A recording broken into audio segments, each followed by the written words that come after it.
미국 미조리주 어느 시골 마을에 있는 작은 미용실에 그날따라 많은 손님들이 몰려들기 시작했습니다. 그런데 손님들마다 하나같이 삭발을 요구했습니다. 미용사는 매우 궁금했습니다. 알고 보니 손님들은 그 마을 50여 명 출석하는 작은 교회 성도들이었습니다. 저 미용사는 이상한 광신도들이라고 생각을 했습니다. 근데 교인들로부터 늘 사랑받던 여자 중학생이 있었는데 암 수술을 받고 항암 치료까지 했다는 것이죠. 그런데 그 아이가 교회에 나오는 것들을 이제 꺼렸다는 거예요. 그래서 목사님과 몇몇 성도들이 신방을 났습니다. 신방을 했더니 창피해서 못 간다는 거죠. 머리를 다 깎았으니까 특별히 이제 감수성이 풍부한 이 중학생이니까 갈 수가 없었던 것이죠. 그래서 교회에 들어와서 성도들과 회의를 했습니다. 어떻게 했으면 좋겠냐? 이 아이가 우리 교회에 왔으면 좋겠는데 그때 한 집사님, 그럼 우리 머리를 다 깎읍시다. 그래서 이제 결론을 한 거죠. 장로님 머리 깎고, 권사님도 머리 깎고, 집사님도 머리 깎고 다 머리를 깎았다는 것이죠. 이 사연을 읽고 미용사가 감동을 받았습니다. 그래서 방송국에 전화를 걸었습니다. 그 여학생의 특별한 추억을 만들어 주자고 그렇게 얘기했다는 거예요. 주변에 엉망한 소년을 간절히 설득해서 모자를 씌워 교회로 데리고 나갔다는 것이죠. 방송국에서는 취재진이 이미 대기하고 있었다는 것이죠. 교회 문을 여는 순간 50여 명 가까운 머리를 본 소녀의 눈은 커져만 갔습니다. 모자를 벗어야 되나 벗지 말아야 되나 잠시 망설이던 소녀는 결국 모자를 벗었습니다. 중계하던 리포터가 눈물을 글썽였습니다. 그는 이렇게 말합니다. 나는 크리스천이 아닙니다. 그러나 언젠가 내가 교회를 나간다면 이런 교회에 나가고 싶습니다. 말했다는 것이죠. 방송을 보는 모든 사람들이 눈물을 닦았다는 것이죠. 아마 이 교회가 시초였을 겁니다. 그래서 이런 내용들이 많이 우리가 미국 또 단체에서 보고를 받고 있었던 것을 보게 됩니다. 교회는 세상의 빛과 소금이 되어야 하는 것이죠. 교회가 빛과 소금의 역할을 감당하지 못하면 교회는 위기가 찾아오게 되고 그 위기는 여러분 세상의 위기가 되는 것입니다. 온 세상이 분빛으로 찬란한 부활의 계절에 교회가 봄꽃을 피워야 된다는 겁니다. 하나님께서 기뻐하시고 우리가 모두 좋아할 아름다운 꽃은 과연 어떤 일일까 한번 생각해 보았습니다. 그것은 바로 하나님의 뜻을 따라 근심하는 것입니다. 고린도후서 7장 10절입니다. 하나님의 뜻대로 하는 근심은 후회할 것이 없는 구원에 이르게 하는 회개를 이루는 것이요 세상 근심은 사망을 이루는 것이니라. 아멘. 근심은 두 종류가 있다는 것이죠. 하나는 세상 근심이요 또 하나는 하나님의 뜻대로 하는 근심이라는 것입니다. 우리가 하고 있는 대부분의 근심은 바로 세상 근심일 겁니다. 어떻게 하면 건강하게 살지? 어떻게 하면 돈을 많이 벌지? 어떻게 하면 자녀가 잘 되지? 어떻게 하면 놀러 가지? 뭐 이런 생각을 한다는 것이죠. 그렇다면 하나님의 뜻대로 하는 근심은 무엇일까요? 어떻게 하면 하나님께서 기뻐하실까? 어떻게 하는 것이 하나님께서 영광을 받으실 것인가? 나는 지금 하나님을 욕되게 하는 삶을 살고 있지는 않은가 등을 근심하는 것이죠. 또한 어떻게 하면 전도할 수 있을 것인가? 어떻게 하면 나의 뜻을 얻고 공동체를 위한 일을 할 수 있을까? 등을 고민하는 것이 하나님의 뜻대로 하는 근심인 것입니다. 잠언서 17장 22절입니다. 마음의 즐거움은 양약이라도 심령의 근심은 뼈를 마르게 하느니라. 아멘. 심령의 근심은 세상 근심으로부터 온다는 것입니다. 하지만 하나님의 뜻대로 하는 근심은 심령의 근심이 될 수도 있습니다. 하지만 결코 뼈를 마르게 하지는 않는다는 겁니다. 우리 삶 속에서 여러분 양약이 되는 것입니다. 사랑하는 성도 여러분, 하나님의 뜻대로 하는 근심을 함으로써 마음의 즐거움을 누리시고 교회를 꽃피게 하는 분들이 다 되시기를 예수 이름으로 간절히 축원드립니다.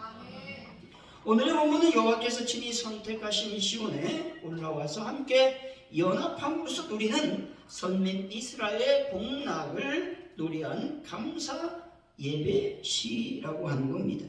오늘 말씀은 시온을 중심으로 하는 형제의회의 아름다움과 힘을 보여주고 있습니다. 아름다움으로 따지면 대제사장에게 기름이 머리에서부터 어깨까지 흘러내리면서 진동시킨 향과 같은 아름다움이 있는 것이죠. 힘으로 따지면 광야의 식물에게 원기를 불어넣고 생명을 유지하게 하는 무수한 이슬과 같은 신선한 힘이 있다는 것이죠. 이처럼 신앙 안에서 모든 이들이 연합할 때 얼마나 아름답고 복된 역사가 이루어지는지를 보여주고 있는 것입니다. 본신은 개인주의적이고 이기적인 풍조가 만연한 오늘날의 더더욱 절실한 말씀인 것입니다. 오늘 말씀을 통해서 꽃피는 교회라는 제목으로 어떤 교회가 꽃피는 교회인지, 그리고 꽃피는 교회에 주시는 하나님의 축복은 무엇인지 하나님의 은혜를 나누도록 하겠습니다. 꽃피는 교회는 교회, 초대교회와 같이 연합하는 교회인 것입니다.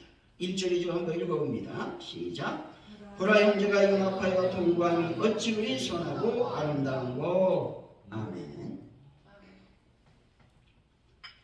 여기서 형제라고 하는 말은 혈족이나 혈연을 뜻하는 말입니다.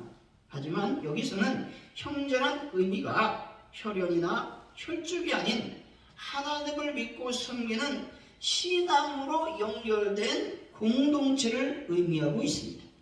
따라서 형제란 말은 동일한 정신으로 충만한 가운데 상호작용과 동일 목적으로 추구하는 운명 공동체, 신앙 공동체를 말하는 것이죠. 이로써 평화와 조화를 추구하며 살아가는 공동체를 말하고 있는 것입니다. 연합이라고 하는 말은 언어적으로 보면 강력한 접착체로 붙인다라는 뜻에서 왔다는 것이죠.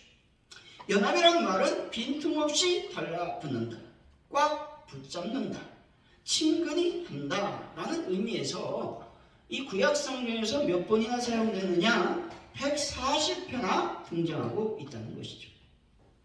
또 동거라고 하는 말은 부부와 같은 특수한 관계에 사용된 단어인데 신령한 공동체인 교회와 성도에게 쓰여진 단어라고 하는 겁니다. 연합하려면 어떻게 해야 됩니까? 마음과 뜻을 같이 해야 된다는 것이죠. 닐레의 경주는 고대 그리스도 고린도에서 시작됐다고 합니다. 그때도 지금처럼 4명이 한 팀이 되어 달렸는데 다른 점이 하나 있는데 그것은 바로 바통이 지금과 같이 나무 막대기가 아니라 봉화였다는 것이죠.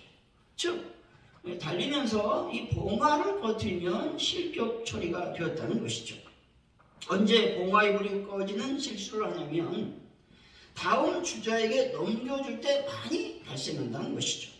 실수를 하지 않으려면 봉화, 바톤을 넘겨주는 주자와 받으면서 달리기를 시작하는 주자의 호흡이 잘 맞고 속도와 리듬이 일치해야 된다는 것이죠. 여기서 중요한 것은 팀워크로서 일치와 조화를 이루어야 한다는 것입니다. 연합과 동거를 잘 이룬 공동체가 있습니다. 다시 말해 초대교회가 대표적인 연합과 동거의 표본이자 대표라는 것입니다.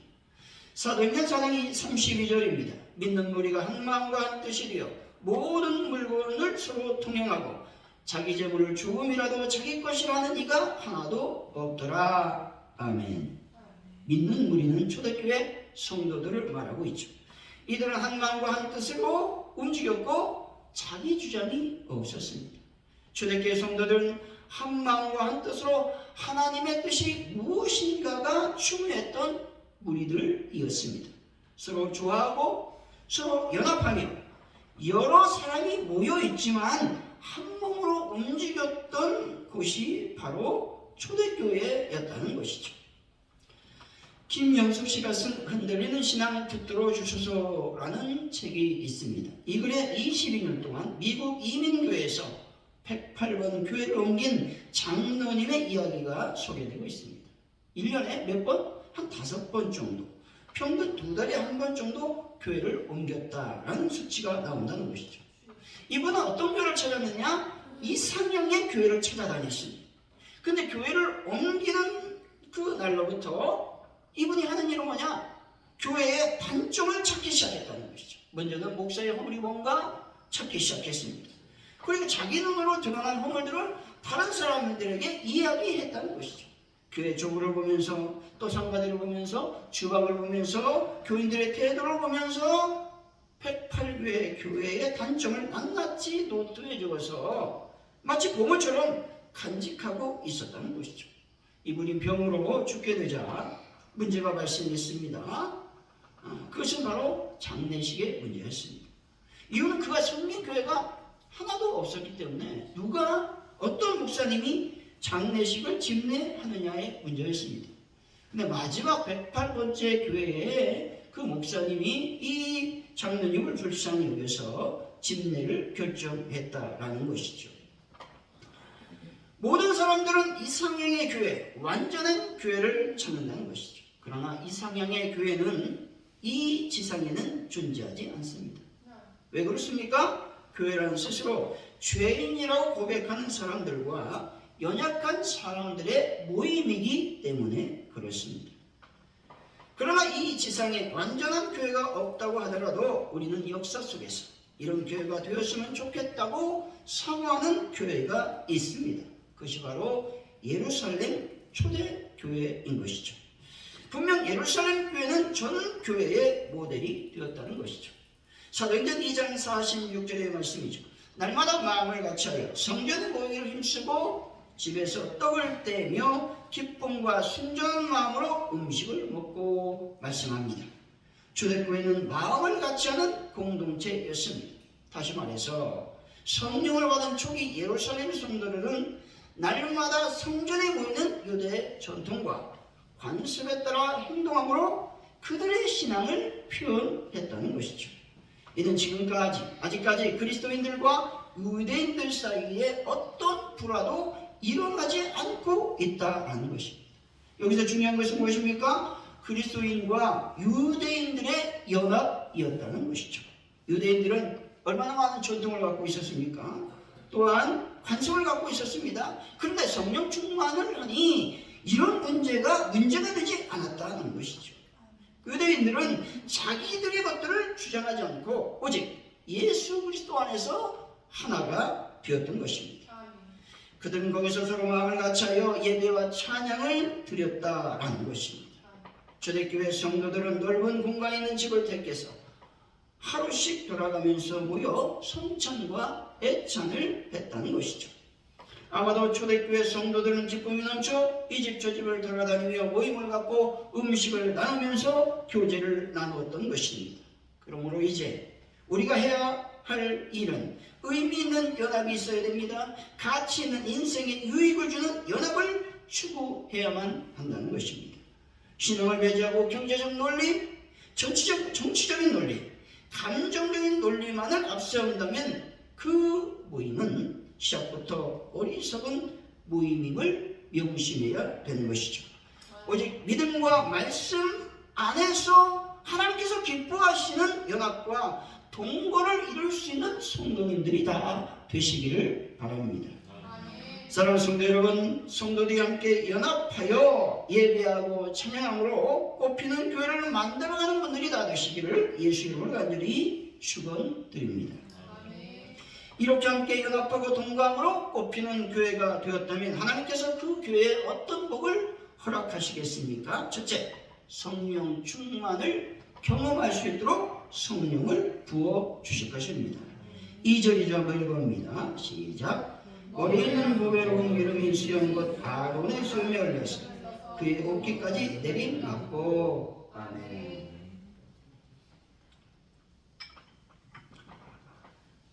여기서 보배로운 기름은 지극하면 좋은 기름을 의미합니다. 이것은 거룩한 용도로 쓰일 물건이나 사람을 성별 목적으로 사용하기 위해 준비된 거룩한 기름을 의미하는 것이죠. 다시 말해 보배로운 기름은 아무나 만들지 못했어요. 또 아무데나 사용할 수도 없었습니다. 이 향유는 무려 육개, 창포, 계피, 감람기름 등으로 만들어졌다는 것이죠. 이 향유는 제사장 임직 시 기름을 붓는 일과 성소의 성물들을 구별하는 일에만 사용이 되었습니다. 이러한 기름이 아론의 수염에 썰러 그 옷깃까지 내려간다라고 하는 말씀은 대제사장의 성직 수임식 때 머리에 기름을 부었던 상황을 의미하고 있는 것입니다. 머리에 부은 기름은 형제 공동체의 전체적 성별을 강조하기 위해서 사용이 되었다라는 것입니다. 다시 말해서 이 기름은 영적 의미로 해석해보면 대제사장 되신 그리스도를 머리로 하는 교회 공동체가 성령의 하나 되게 하심을 통하여 귀한 기름과 같은 사랑과 우애를 나누게 될 것이라고 하는 말씀인 것이죠. 교회는 교회의 머리 되신 예수님을 통해 흘러내리는 거룩한 성령의 기름으로 성도를 얻고 정결하게 하며 거룩하게 되어야 하는 것입니다. 그리고 그 안에서 계속해서 거룩한 구원의 은혜를 전달함으로 거룩한 백성들이 탄생되어야 하는 것입니다. 그리고 거듭남으로 새로운 삶을 살아가는 이들을 출산하는 역사를 감당해야만 되는 것입니다. 성령 충만을 통해 교회는 교회다워지는 것입니다. 성령 충만으로 나의 고집과 나의 아집, 나의 주장, 그리고 나의 옛 자아가 변화가 되는 것입니다. 성령의 충만을 경험하려면 자신의 것들만을 주장하는 것들을 내려놓아야 하는 것입니다. 길선교 목사님은 항상 성령 충만하기를 갈망하면서 자기의 삶을 온전히 주님께 바쳤던 분이었습니다. 매일 1시간씩 기도하셨고 매주일 3회씩 금식 기도했으며 매해 1주간 금식하며 기도하는 것을 세상 끝날 때까지 계속 하셨다는 것이죠. 매일 1시간씩 성경을 외우려고 힘썼습니다. 성경 연구 집필을 하루 평균 3시간씩 했고 하루도 빠짐없이 2시간씩 독서를 했다는 것이죠. 그는 일생을 통해 구약을 30번 읽었고 창세기, 에스더, 이사야는 540번 읽었습니다. 신약은 100번을 읽었고 요한계시록은 10,000번을 읽었습니다. 또한 요한서신은 500회를 통독하셨다는 것이죠. 이렇게 결선교 목사님께서 기도하고 성경 읽고 독서를 할 수 있었던 것은 바로 성령 충만을 받았기 때문에 그렇습니다. 성령의 충만을 받을 때 세상 일에 대한 즐거움은 사라지고 오직 하나님에 대한 관심과 기쁨이 생기게 되는 것입니다. 사도행전 10장 38절입니다. 하나님이 나사렛 예수에게 성령과 능력을 기름 붓듯 하셨으며 그가 돌아다니시며 선한 일을 행하시고 마귀에게 눌린 모든 사람을 고치셨으니 이는 하나님과 함께 하셨음이라 말씀합니다. 예수님의 사역은 전적으로 성령의 역사였음을 말씀하고 있는 것입니다. 특별히 예수님께서 부활승 전하시고 마가 다락방에 성령님이 강력하게 임재하셨습니다. 마가 다락방에서 임하셨던 성령님께서 지금 오늘 또 일하고 계심을 여러분들은 믿으시기 바랍니다. 성령님께서 인격적으로 여러분을 이끄시기를 원하고 있는 것이죠. 여러분, 성령님이 여러분들을 100% 장악하시기를 바랍니다. 그래서 자기 멋대로 기도하지 않고 자기 방식대로 찬양하지 않으며 자기의 생각대로 신앙생활하지 않는 분들이 되시기를 바랍니다. 오직 성령님의 이끄심을 통해 선한 일을 할 수 있고 마귀에게 눌린 자를 자유하게 할 수 있는 것입니다. 질병을 치유하고 하나님께서 함께하는 삶은 성령 충만을 통해서 이루어지게 되는 것입니다. 사랑하는 성도 여러분, 서로 연합할 때 성령 충만을 받아 선한 일을 하며 꽃 피우는 교회를 만드는 분들이 다 되시기를 예수 이름으로 간절히 축원드립니다. 교회가 연합하면 하나님께서 어떤 복을 허락하겠습니까? 둘째로 세상에 줄 수 없는 신령한 하나님의 은혜를 부어주시는 것입니다. 이 하나님의 은혜는 바로 이스라엘의 은혜라고 말씀하고 있는 것이죠. 3절입니다. 한번 읽어봅니다. 시작. 헐머니 이스라엘이 시온산에서 내린 같도다. 거기서 여호와께서 복을 명령하셨나니 곧 영생이로다. 아멘.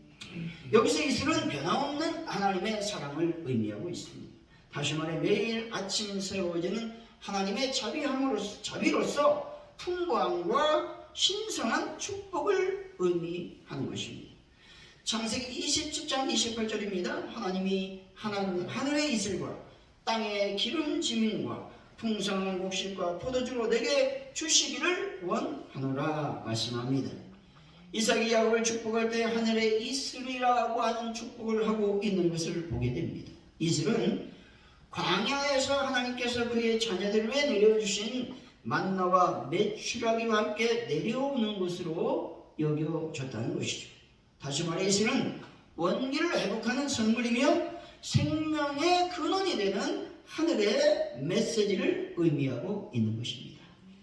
유대인의 기도 중에 이슬을 위한 축복이란 기도가 있습니다. 내용은 이렇습니다. 축복받은 땅에 이슬이 내리도록 하늘의 최고의 축복으로 우리를 채워주소서. 어둠에서 빛으로 이스라엘을 당신께로 이끄소서. 이슬로 우리 음식에 축복을 주시옵소서. 부족함이 없이 풍성하게 누리게 하소서. 이슬과 함께 사막을 가로질러 양같은 우리에게 당신을 따랐던 사람들의 소원을 들어주소서. 바람을 불고 이슬을 내리게 하시는 저주가 아니라 축복을 내리시는 당신은 우리 하나님 여호와이십니다. 아멘. 죽음을 위해서가 아니라 삶을 위하여. 아멘. 부족함이 아니라 풍성함을 위하여. 아멘. 아주 멋진 시라는 것이죠. 비가 자주 오지 않는 이스라엘의 땅의 생명은 이슬에 있다고 해도 과언이 아닙니다. 매일 밤 내리는 이슬 때문에 풀들은 자라나는 것이죠. 양들은 아침 이슬만 먹어도 하루를 사는데 큰 문제가 없습니다. 이스라엘에는 4월부터 시작해서 10월까지 과실수가 자라는 기간인데 이 동안에는 비가 전혀 오지 않는다. 그런데 이스라엘의 과일은 달기로 유명하고 세계적으로 이스라엘 포도가 유명합니다. 왜냐하면 바로 이슬 때문이라고 하는 것입니다.